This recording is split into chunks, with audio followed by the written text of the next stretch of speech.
So it's all very exciting and seeing people face to face. We apparently are not quorate yet. Correct, Chair. We have quorum is 8 and we have 7 members present. Ian Massey has indicated he'll be late, so we may be quorate later on. Okay, so what I'm going to do is kick us off, but there are some things we can't, there are some decisions we can't make if we're not quorate. I thought it would be rather nice, probably everybody else doesn't, but I thought it'd be rather nice if we kind of went round and introduced ourselves, because we've been such a long time without seeing each other apart from on a screen. And just because you should never tell people to do something you don't want to do. My name is Peter French. I'm representative from the Church of England and I chair this at the moment. So shall we go that way and then that way around? I'm John Lake, I'm Chair of Governors at Orford Partnership to Federate Primary Schools Hoxton.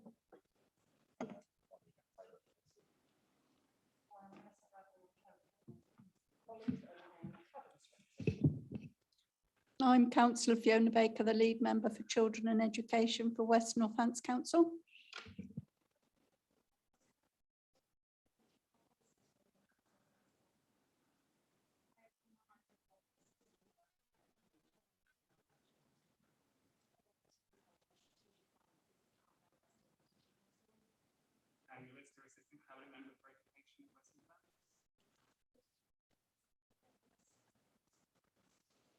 Within set of school-based planning and school admission to the West Northants.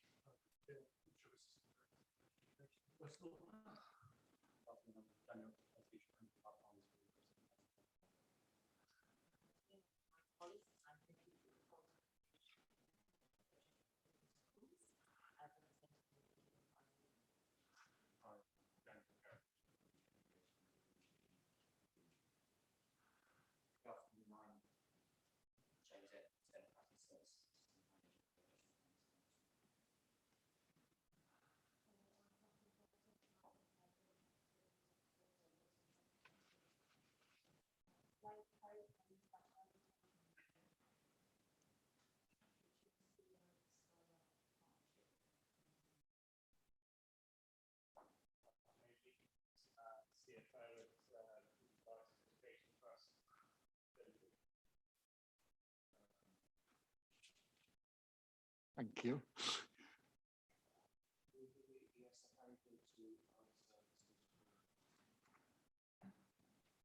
And we missed you, I think, because you were not. Yeah. So. Thank you. Yes, we're always happy to see our colleague, but we're now quorate, so. Oh, even happier to see you. Do you want to? We've all been round and introduce ourselves. Do you want to just say who you are and where you're from? Yes, I'm Paul Wheeler. I'm independent member of Schools Forum. I'm Chief Operating Officer for East Midlands.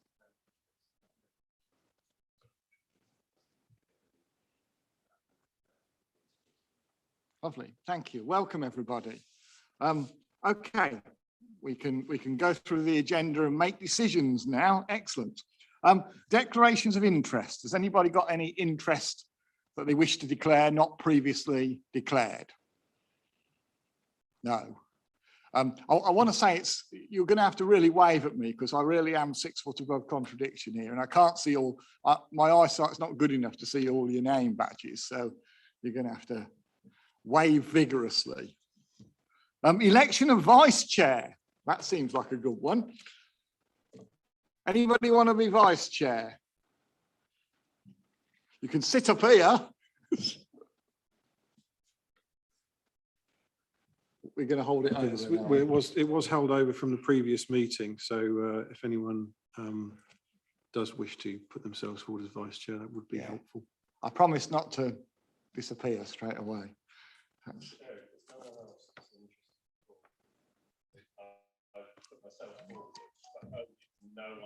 That sounds, well, you've seen the room. That would be lovely. Thank you. Are we all happy with that? Excellent. Thank you very much. You don't have to come and sit up here. Minutes of the last meeting, which should be in your pack. Are we happy to receive these as a true and accurate record? I take silence for assent. So we are. No.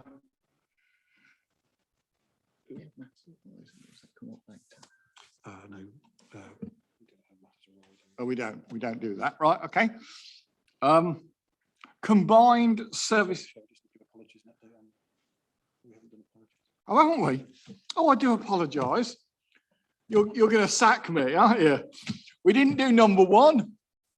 Apologies for absence and forum membership changes. I'm sorry. Thank you, Chair. So we've had apologies from Jenny Thorpe, Sandra Appleby, Simon Bentley, Hayley Walker, Rachel Martin, Lindsay Barnett, Karen Lewis, Nikki Lamond and Ian Massey will hopefully join us later. Also apologies from Councillor Louisa Fowler. In terms of forum membership changes, pleased to welcome Eliza Hollis and Dan York to their first forum meeting. They are filling the 2 vacancies we previously had for maintained primary schools for West Northamptonshire. And also just to notify forum that Kath Kitchen's advisor, she'll be retiring at the end of the year. And so we'll be stepping down from schools forum. So plans are in hand to recruit a replacement academy alternative provision member. Thank you. Thank you to our welcome to our new members. I don't think we've ever been in here before anyway, have we? No, this is all new to everybody really. So it's a bit posher than the place we used to meet. Anyway, let's move on. Combined services reports. We haven't got any papers with that. Is that the... Who does that?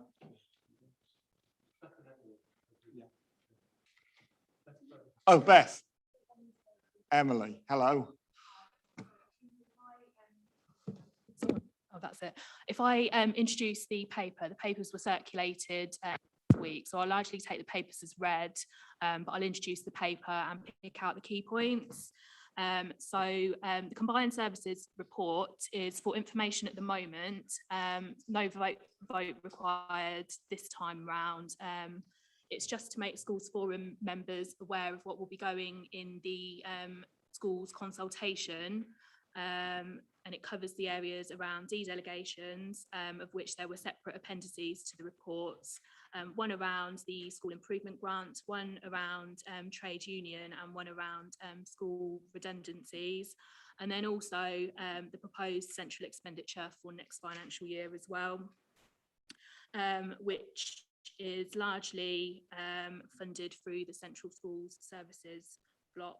And there's a slight reduction from the value that has been funded from central expenditure this year, and that's largely due to a reduction in the historical part of the central expenditure part of the block.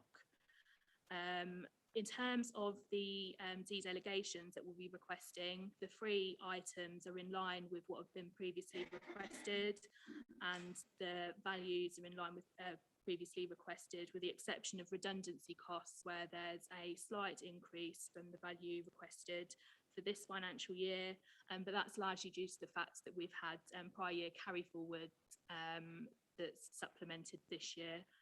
So if I hand over to, I think it's the trade union representative to take forum through that de-delegation paper. Hi, I'll start, and then the opportunity for any questions from trade union for trade union representatives if you wish. But essentially the trade union duties paper is about the structure of trade union facility time in the maintained schools and academies who take part in that shared arrangement. So annually, each school may provide obviously some facility time to employees, trade union representatives from within their workforce, and through the de-delegation of budget for facility time, schools collectively fund senior representatives who operate across all schools within the shared arrangement. And these representatives also participate in centralised education and school engagement and consultation matters as well. So it's the schools forum that decides whether shared facility time arrangements operate across schools, and they set the funding levels annually. So we normally come to schools forum this time of year and have this discussion, and then I understand we'll be voting in December on this.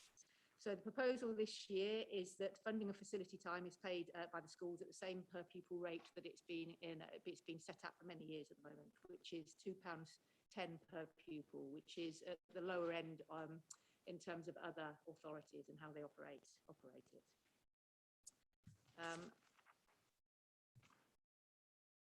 There are two options really for schools and trade union in dealing with their trade union matters. So the option one is to access the centrally organised facility time arrangements by contributing a proportion of the school's delegated budget back to a central budget.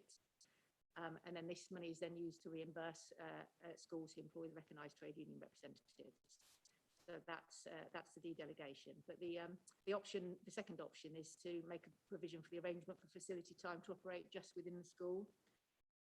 It has always been kind of the council's advice really that the de-delegation arrangements work effectively, and it's a useful arrangement for schools in terms of how they manage their facility time. It ensures both schools and councils meet their legal obligations. It ensures that we can undertake the management operation of the statutory consultation framework on behalf of our maintained schools. It enables consultation on school transfers to academy status, and it ensures representation on employee relations issues at the school level. So we generally do support that in terms of council and HR. The paper provides some draft budget information. I don't know, Beth, whether you want to add anything else on that. I can do. I mean, we make an estimate of the expenditure for this year based against the grants, and then look at the sort of carry forward that we think that we're expecting for next year. And from that, we calculate the budget requirement for next year. And we think that keeping the rate at the same level of £2.10 per pupil for maintained primary school and secondary school, we haven't got any maintained secondary school, pupils would give us adequate budget to cover what we need. We do have quite a large number of academies that buy into that de-delegation. So this is one de-delegation where it affects academies and maintained, whereas the other two are just maintained at the moment. So in terms of the trade union duties and days per week that's funded, we've got the NEU union 4 days, NASUWT 5.5 days, GMB 2 days, Unison 2 days. So West Northampton Council also funds a portion of those days as well. I don't know whether there's any other comments that trade union colleagues want to make in respect to the delegation arrangements. I'm happy to answer questions if that's easier. Just to say, excuse me having a face mask on, you understand that I have very close contact with 125 unvaccinated, infectious people that are not necessarily the best at washing their hands. So excuse me, I'll pick girls speak out. Obviously, what we're trying to do with this is maintain a local relationship, and that's really important. Obviously, as trade unions, they choose so, but potentially, if it was with the local offices, it would be going out to meet offices as it is for the academy. That's the key of making.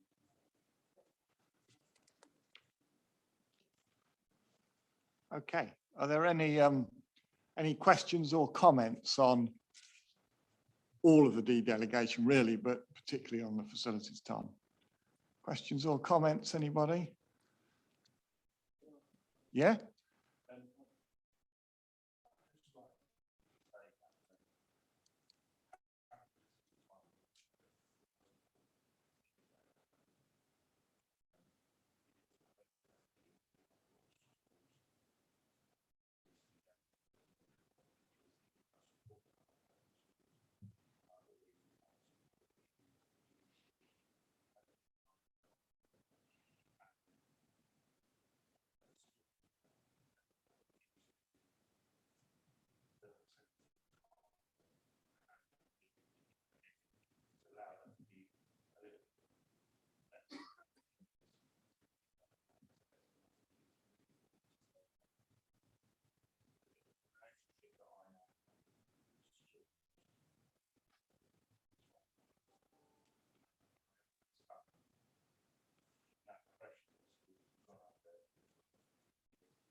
Thank you very much.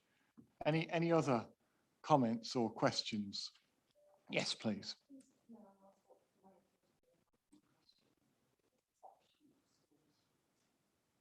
The legal obligation for allowing trade union officials to carry out their work is not obviously that was law.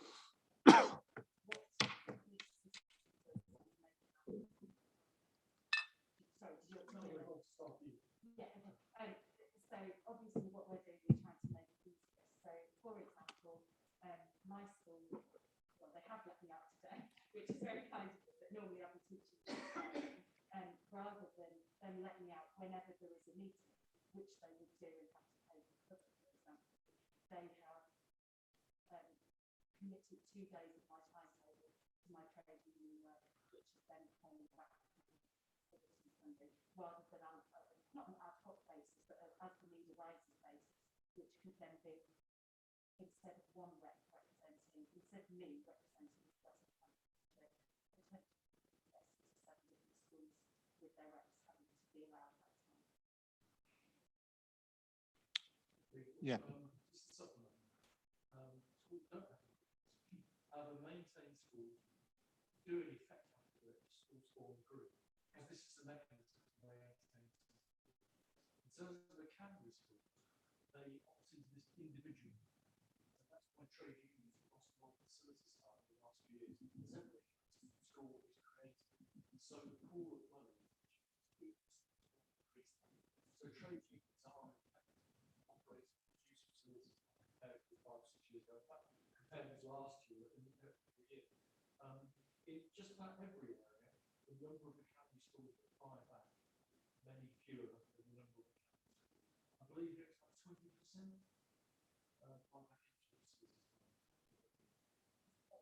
Yeah, thank you. That's helpful.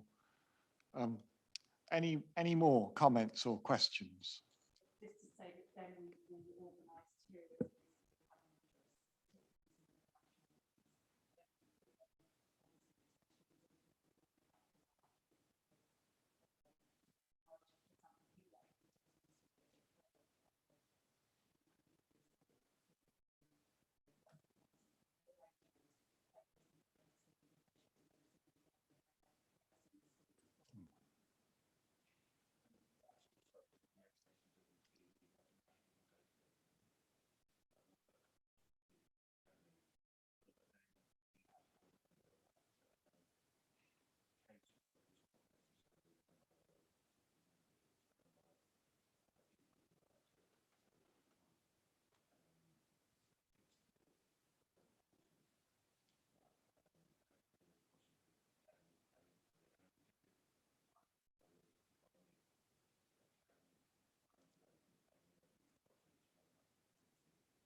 Thank you. Are we making the decision today or is it December? Yeah. So this is just for information, I think, then, isn't it? I've got a question on. Oh, fine.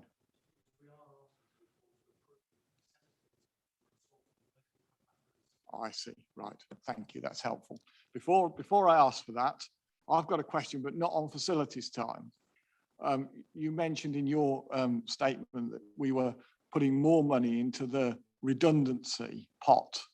And I just wonder whether that was just because you had a bit of spare money and you wanted to put it in there, or whether you're anticipating more redundancies this year.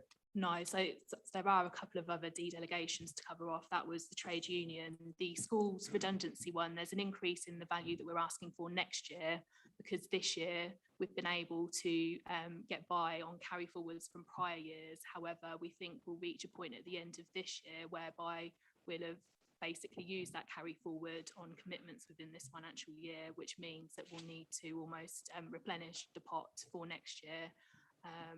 But I think Beth can take you through the details of the redundancy de-delegation, and then there's another one on school improvement grant, which I think Chris is going to. Oh, sorry, is that coming up later in the agenda? Have I missed no, that? that's, Or- yeah, it's sort of part of this item. It's part of on, this item, yeah, isn't it? central expenditure and de-delegations. Okay, well, let's finish the trade union bit then, and then perhaps our trade union friends can, they're very welcome to stay, but they can go if they want to. So we need to agree as a forum that we're happy to consult with regard to the facilities time. Are we happy to do that? Yep, brilliant. We're happy to do that. So it'll go out for consultation and come back in the December meeting. We can agree the consultation at the end, not look at the consultation proposal. So we've got a set of consultation questions that we're going to put forward, and it's that. Sorry. And any changes that you might want to consider for that. Right, okay, The actual consultation question is here. right. Later. Okay, sorry, I do. Poor chair, I get confused with all of this anyway. Okay, but I guess I'm just thinking of our poor trade union reps who won't want to sit through the meeting. So presumably we've finished on facilities time, have we? Yeah. So as I say, you're very welcome to stay, but you don't feel you have to. So are we moving on now to the redundancy block and that sort of thing? And is that, am I right in thinking that's 5B on our agenda? Yes. Yes, that's it. Okay. Thank you. The paper outlines the scheme that we currently operate, or we did operate, and we've rolled forward. So it shows how primary schools can access the fund. They need to be in certain situation to get support with their redundancy costs. They need to have submitted an HR business case that's got to be approved. And the reason for that restructure has to be because they're in financial difficulties. And we look at submitted 3-year plans to make sure that they're balanced over a 3-year period before they can actually access that pot, unless there are mitigating things like amalgamations, or if they're a really tiny primary school, we might consider sort of giving them support outside of that rule. So it goes through those criteria, and it shows, the paper shows what our forecast expenditure is within this year. We do have more calls on the pot this year than we did during COVID. I think a lot of schools decided not to go through restructures to support their staff during the difficult time. So we didn't have a lot of drawdown on it in 2021, but we're seeing a lot more schools start to talk to us about restructures now. Happy to take any questions. Thank you. Well, I'll do a question first because I'm chair. So in terms of this schools approaching you about restructuring, do you get a feel that that's because of budgetary issues, or is it because of school improvement issues? Can you get a feel of why that is? It's a mixture, actually. I'd say it's sort of even, I mean, in a ballpark, it's probably half-half at Okay. the moment. Yeah. Okay, thank you.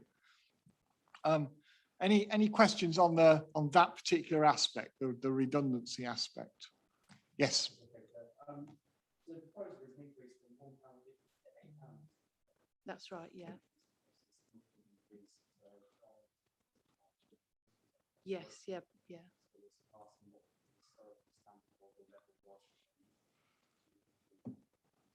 Yes, yeah. And is there a fear that with that increase that almost maybe I think,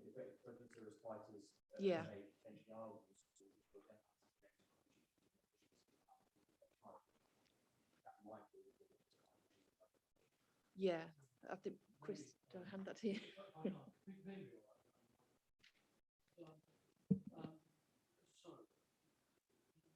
it is a track on school budget wherever you go. We don't do it. There are some schools that have a real have to make time for them, don't have time. Because the local authority doesn't have a budget. So it all comes back to this.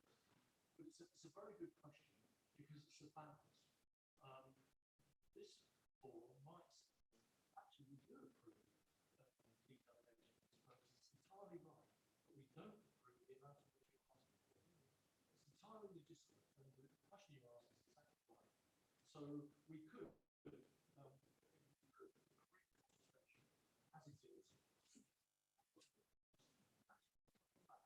section as it is.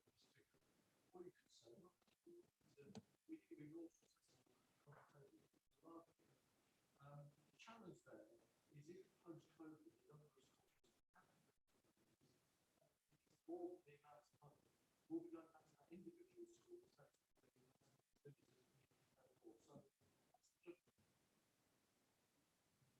So, and this money is used to pay costs of redundancies, is that right? It all goes back to schools one way or another. It's an insurance policy.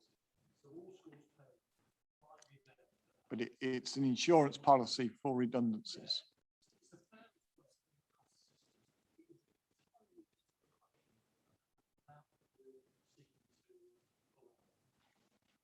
So I'd say to you, I'd advise that this is a board, you could do one or two.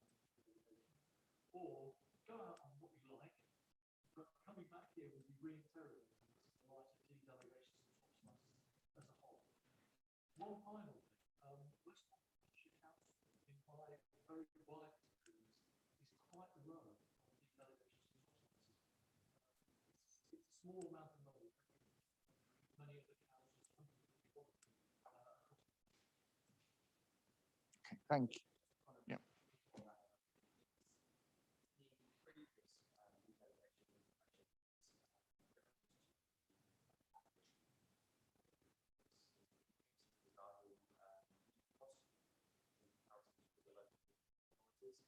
Would it be interesting to understand what other, if potentially we're relatively low, what that looks like as an average against neighbouring authorities?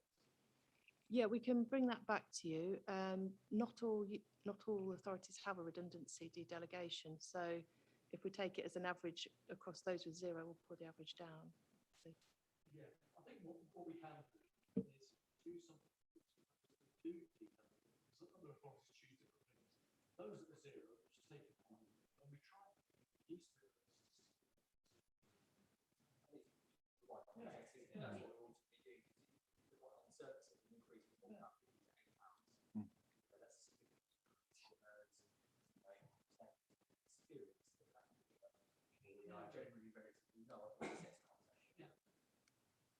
Thank you. Can I just add that the reason we brought it down to £1.50 from £5 is because we had such a large carry forward. So it does seem to be on this sort of big swing over the last few years. But I think it was £5 before that, yeah. Well, it's done a few swings up and down when there's no.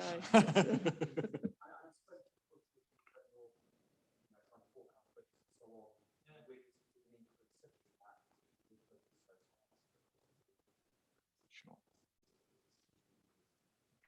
John wants to come in. Yeah, just on that point actually, it says at the end here that it's likely that smaller budget is that suggesting that this will go back down again? And if that is the case, then we can do smooth that out over the next few years rather than just do it in a row. This is the crystal ball. Yeah, that's the difficult thing, isn't it? It is a problem, but this is a very good discussion.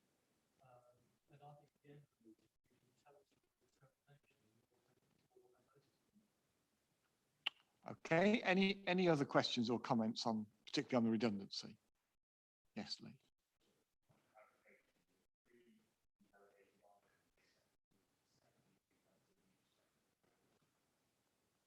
Yes, they are. Yeah, completely. Thank you. Anything else?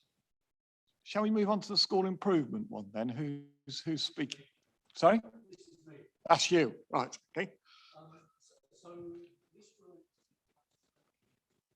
to completely different from school improvement. School improvement is a massive bridge to school. And it's there being not therefore we look at the effectiveness of the school. We identify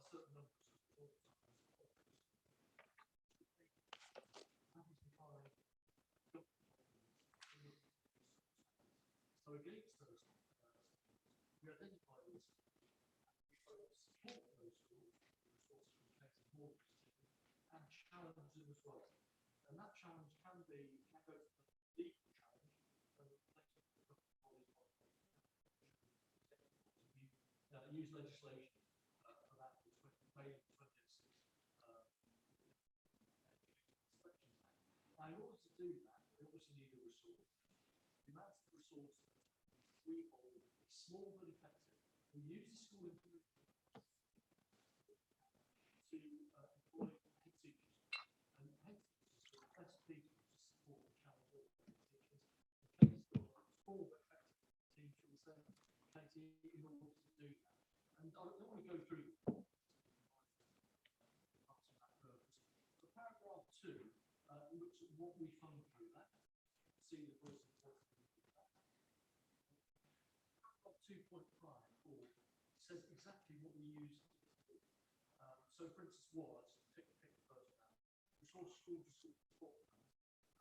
In order to do that, you need an external person to bring things together. And that's reviews of government security premium. We do that for a wide range of schools. Now, a couple of things more. While this relates purely to maintain schools, because we have no legal advice in that Katie and the team have got very good relations with Catholic schools and trusts the rest of the and we do offer a limited. We will all discuss it, problems and challenges at school, and we do that not just because we do that because there is actually still a legal obligation on the council for good and outstanding schools available for all pupils within our area, and that relates back to the 1938, and it's never been repealed. It's been amended, but it's never been withdrawn. Good local authority will have regard to that and will never ignore it. If we have a concern about the Catholic school, we must pursue it. And we use it to pursue it with the chief executive of the trust. If they don't want us to do this, that's absolutely true. But we would then so it's important to know, well, this item is about maintain schools, does relate slightly more. We're not asking for the other. So I think that's Thank you. Thank you. Any questions or comments on that? I noticed that it's £7.50 per pupil. Can I, perhaps I missed it in the paper. Is that the same as last year, or is it an increase, decrease? It's the same as last year. I think it was 2 years ago. I think the carry forward now will be exhausted by the end of this year. Yeah, and so we need £7.50 in order to do what we're doing. So are you telling us that it may, when we come back this time next year, we may be asking for more? Or less. It would depend on mainly on the number of schools concerned and the source of the interact. And we will examine that annually. And if we do we will reduce the cost of that. Schools budget schools unless we feel we can have so this is the minimum money. And we would be extremely cautious ever to raise that money. If an academy school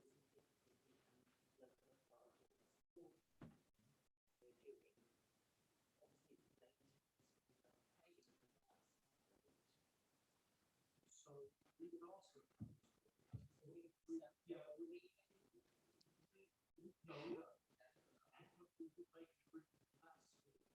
There was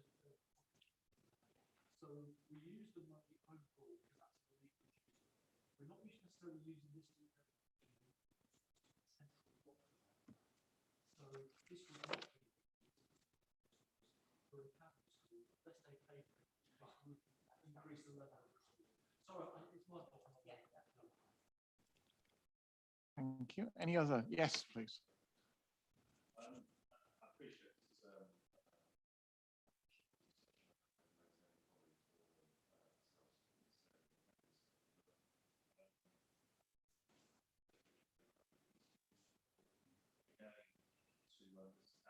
where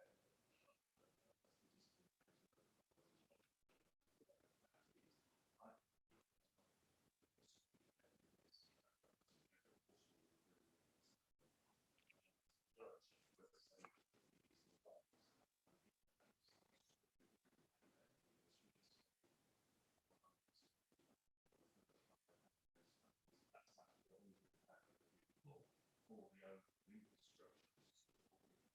So it seems really it's difficult on what the academy we would be looking at that effectiveness and the school improvement journey. So understand what that is in comparison to other local authorities. We take the point about the local authority, we look at something more comprehensive across all of the delegations. Response to your question about cost, we're actually not that cheap. The majority of costs, it's in table 4 on page 14, which is 434,000, which is money that we're giving away. By the way, ever reducing now every year, 20% of our historic costs it reduces for next year. We make sure the majority of it's funded on within that amount. And you've got the risks on table 4 on page 14. But we cannot afford the associate contribution. That's all we're asking for. So not like many times you will almost certainly spending.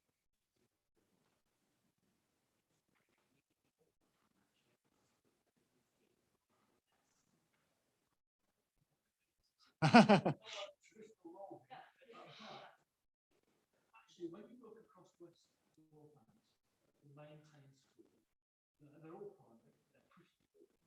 So we have a small, sometimes stubborn number that's a really difficult. When we do this, looks quite different from the other ones. But actually, the amount that we're asking for here is low because the stability. Very good. I guess following up from that, though, I mean, my question would be, we, I suppose, as a local authority, are going to be continually losing money because as more schools become academies, and that's the direction of travel the government's announced that it wants, then there'll be fewer schools to pay into the pot, won't there? So I guess my question to you is, what are you sort of planning for that in the future in terms of your school improvement service?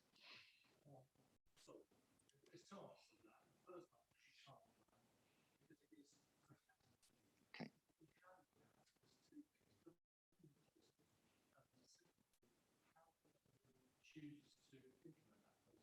Right at the moment, the government has policy but it hasn't backed that up with any which is every school that's good or better gets the choice. Don't get the choice, they're forced to become a responsible academy. While you don't have any option for good in our standards, in the country, 9 out of 10 that are made have the choice about what they want to do. And the true fact of the matter is most of them now are primary, have suspicions about joining a trust than they do about staying as a main school. Many of them suspicious, not rightly or wrongly, I'm not making managers of joining academy trusts led by strong secondary school. And so we don't know that a policy now has been made increasingly is going to make school. So they've done those things. What we're looking at is our own school communities, and actually they like where we are now. What we can do is predict the drift towards academy schools that's occurred over the last few years. As for instance, primary schools get an attractive offer for academy change, suit their feeder patterns, but they feel the benefits outweigh possible reservations that they have. Okay, thank you. Any other questions or comments on that? Okay. I'm confused. When do we vote on this EO consultation thing then? When do we do that? Is that now? It's at the end. Yeah. We've got a proposal at the end. So what item number is that on the agenda? I can't, unless I'm being stupid, I can't see it on the agenda. Oh, no, item 7, just after the break. Is that right? Okay, fine, thank you. Let's move on now to item 6 then, which is the dedicated schools grant monitoring. And Emily and Beth are doing that again, I think. Yeah, might do a bit of a double act here. To take people through the key points in the report then, it's a period 5 monitoring update for the financial year 21-22. It's the first formal update that we'll bring to Schools Forum. So again, there's sort of no vote here, and it's for information purposes. So you'll see through the report, we've broken it down by block. So schools block, high needs block, early years block, and the central block. We're looking at the moment at a forecast overspend by the end of the financial year of 2.4 million, and that's entirely in relation to the high needs block spend. So whilst at the beginning of this financial year, the funding that we've received has been adequate to commence the year almost with a balanced position, actually we've got a structural deficit in the high needs block because basically the growth in demand is outstripping the funding increases that we receive. So similar to previous years, that overspend sort of projected at 2.4 million is made up of out of county placements, pupils in schools, some post-16 provision, alternative provision, and it's offset by a slight underspend on SEN units. So the report and the detailed appendix sort of sets out the budgets and the forecast position on those. Obviously, we'll be revising that in-year monitoring position as we move forward. A few things that we'll need to account for, so growth and the drops in demand. So we'll bring an update again to the next December forum meeting. On the other blocks at the moment, we're not predicting any variances based on sort of the current information that we have to date. So that's basically the in-year monitoring as it stands. So if anybody's got any questions on the report. Any questions or comments on the on that report? Please.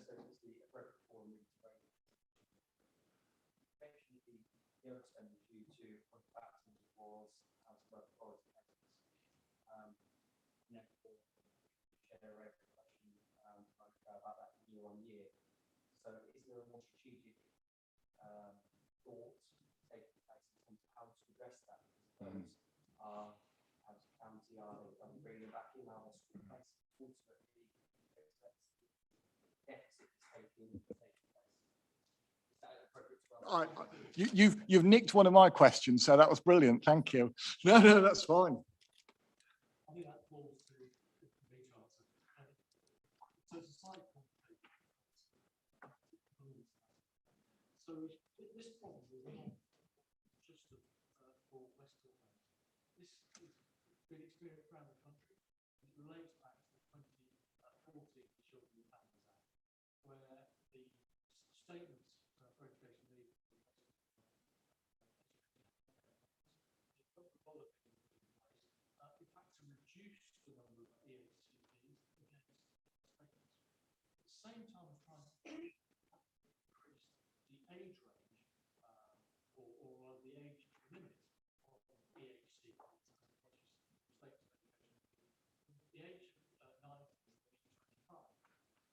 it wasn't funded, in effect, and that created a lot more pressure than the high. At the same time, the number of EHCPs against statements actually rose significantly. This was not predicted. In fact, the opposite was promised by the main government. There will be less pressure on placements because there will be pupils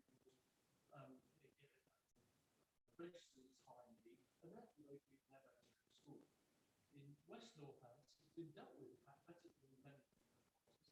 The pace of, and the other thing is, we've got the SA representative here, the amount of money put by the government to capital spending for specialist education did not increase. And therefore, the number of specialist places around the country did not increase.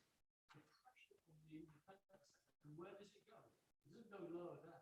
So you've got the pressure from mainstream schools to source provision into specialist education. If there is space in that system, the cap blows and it goes elsewhere. The only sector is the independent sector. That sector costs a lot more money for two reasons. First of all, it's independent, it's profit seeking in many cases, not independent. Secondly, by its nature, it's not as well, therefore it creates a transport cost. It's about 70% more in an independent school just to get the child there and back than it is in a special school. So, in West Northants, we are progressing the plan. In fact, I've been specifically asked to lead that, along with Chris, by the lead member of the Baker, to create more specialist places. We will do that if we can. In the meantime, we can't wait in the high need for us to create special school places in 2 years' time. We've got to deal with the pressure here.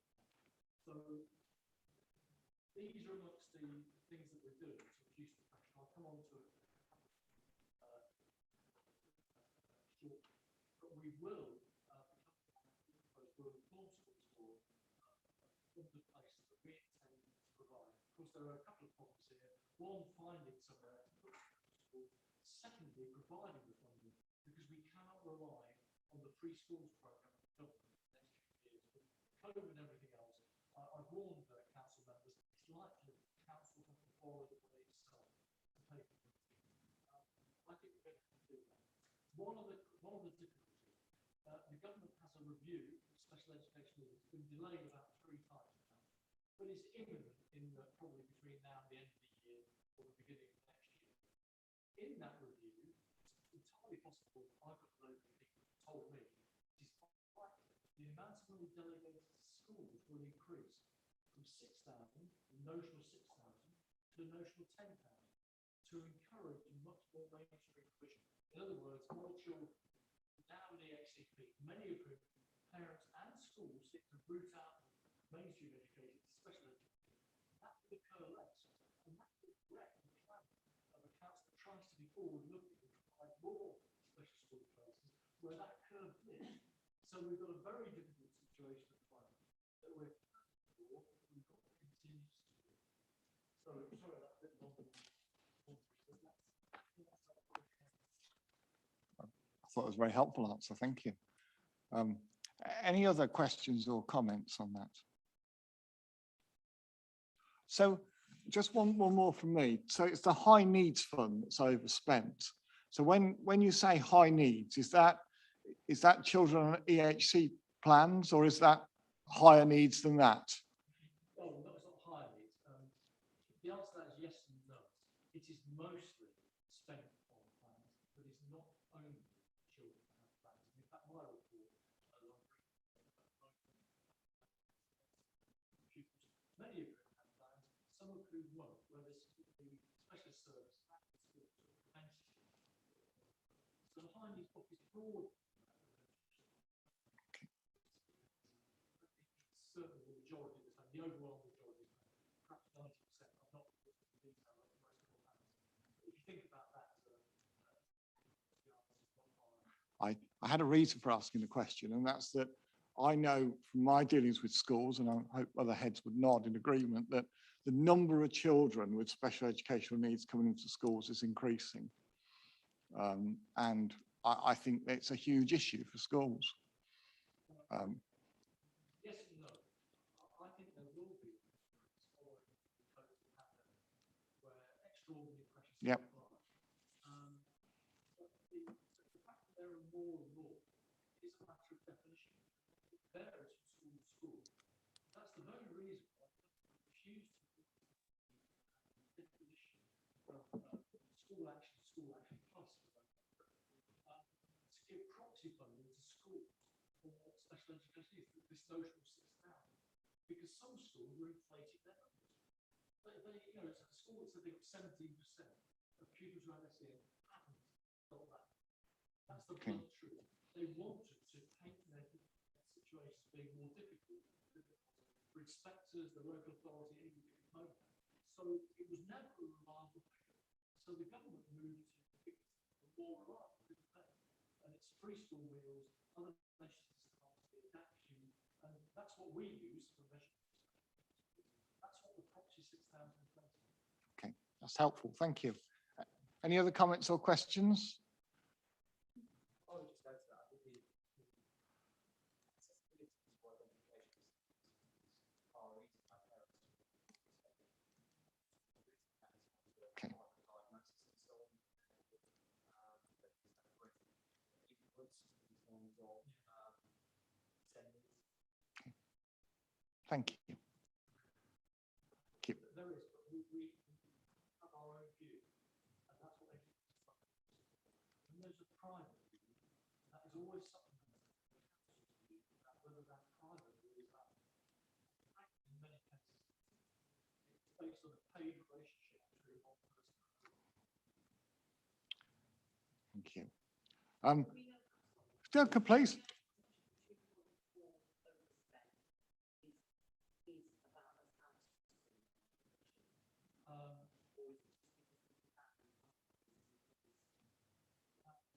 So actually, I'll come on to that and make that came out to, but I will ask got a big problem with overspending. I think the top overspend is 106%. And that's what the 6 councils trigger funding. In that sort of case, the influence of it's about 80%. In this case, while, yeah, a lot of those things is due to that, we've got other things that we can do to ameliorate that overspending and bring that to balance. Ensure the councils across 2 or 3 years time, and we can actually have more time properly to plan specialist education expansion. So in this case, I'll come on. I've been asked to oversee a recovery plan that puts this into balance as quickly as possible. And if schools fall on both ways, come back into balance without a lot of extra specialist space, those that are planned already. I believe we get back into balance. That will not be specialist spaces in 2 to 3 years. Well, we'll look forward to hearing that after the break, I think. So my agenda says break. So I guess shall we it's 5 to 3. Shall we run till just after 3? Give people a chance to get a cup of tea and a biscuit. Okay. So let's break for just over 5 minutes. Okay.